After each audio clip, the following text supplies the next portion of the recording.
Là, ce qu'on a encore vécu cette année, donc ce travail, avec une classe de 5e, avec les élèves de l'INPRO et avec un groupe de l'ESAT. Cette manière de montrer que non seulement on peut se côtoyer, apprendre à se connaître, mais on peut même créer ensemble, handicapé ou pas. On peut avoir des idées ensemble, chacun. On peut avoir des potentialités que chacun va exploiter. On le voit aujourd'hui avec tout, où on utilise ses béquilles pour en faire des instruments de la danse. Cette idée que chacun a bien plus de richesse qu'on ne le voit ou que les qualificatifs lui donnent est un truc assez extraordinaire. Et ça, le festival, c'est ça qui nous...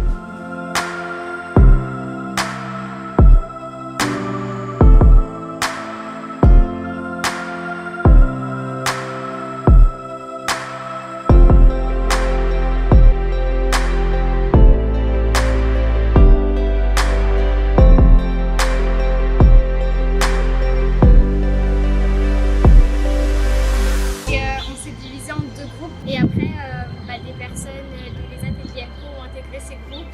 C'est comme ça qu'on a fait 2 chorés différentes.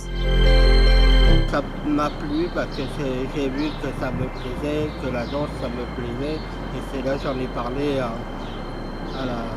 dans la danse que je voudrais faire encore plus de loin. Je faisais déjà des ateliers, un cycle danse avec des classes de 5e. Et donc quand tu m'as proposé, je trouvais que c'était une belle opportunité. Et puis le plus évidemment, c'était une rencontre avec les élèves de l'INPRO. Donc c'était présenté comme créer un projet danse autour du handicap, avec inclusion donc, des élèves de l'INPRO. Donc l'année dernière, il n'y a pas les adultes de l'ESAT. Donc là pour nous c'était une nouveauté, mais ça rajoute au projet, c'est très bien.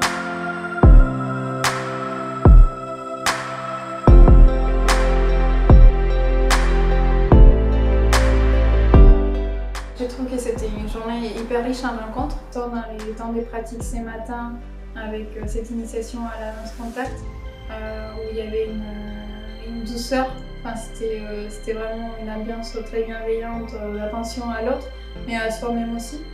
Et les temps de la table ronde, là, ce qui était super intéressant, c'était de voir des participants qui venaient des différentes structures avec des envies et des besoins différents, mais finalement qui vont tous défendre les mêmes valeurs.